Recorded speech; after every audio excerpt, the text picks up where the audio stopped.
এই যে শুনছো, আমি আকাশ। ওহ সরি, তুমি শুনবে কি করে? ধুর, সরিটাও যে কাকে বলছি।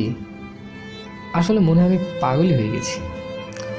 তুমি তো আমাকে তোমার পাগল করেছিলে, তোমার জন্যই তো আমি পাগল হয়েছি। কিন্তু আজ সেই তুমি আমাকে পাগল বলে গালি দাও। শুধু যে তুমি আমায় পাগল বলে তাড়িয়ে দিলে তা নয়, আজ আমার বাবা মাও আমায় পাগল বলে, শুধু তোমার জন্যে। তোমায় ভালোবেসে আমি আজ পাগল হয়েছি, কিন্তু তুমি আমায় ভালোবেসে কি হলে? ছলনাময়ী? তবে আমি তো কোনো ছলনাময়ীকে ভালোবাসিনি। তাছাড়া আমার তো ছলনা করারও কোনো ইচ্ছে নেই।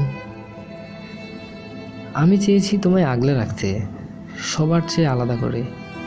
আজ তুমি ঠিকই আলাদা হয়েছো, কিন্তু আমার ভাবনা থেকে। আমার ভাবনা আমায় বদলায়নি। তুমি যতই দূরে থাকো না কেন, আমার মন থেকে আমি কখনোই তোমায় দূরে সরাতে পারিনি। এই আমি এখনো তোমায় ভেবে হাসি মুখে অনেক কাঁদি। কখনো কান্নার মাঝে একটু মিছে হাসতে যাই, ঠিক তখনই আমাকে সবাই পাগল বলে। তখনই মনে হয় যার জন্য আমি পাগল হয়েছি সে নিজেও তো আমায় পাগল বলে তাড়িয়েছে। তখন ভাবি, তবে কি সত্যি আমি পাগল হয়ে গেছি?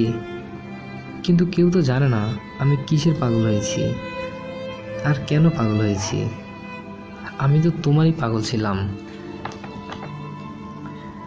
প্রথম প্রথম তুমি যখন আমায় পাগল বলে ডাকতে, তখন আমার ভীষণ ভালো লাগতো। কারণ তখন আমি বুঝতাম, তুমি বুঝতে যে আমি তোমার ভালোবাসায় পাগল ছিলাম। আর বুঝতাম তুমি আমায় ভালোবেসে পাগল বলে ডাকতে। যেদিন তোমার সাথে আমার শেষ দেখা হয়েছিল, মানে যেদিন তুমি আমাদের রিলেশনটা ব্রেকআপ করেছিলে, সে যাওয়ার আগে তুমি আমায় কি বলেছিলে? তুমি একটা পাগল।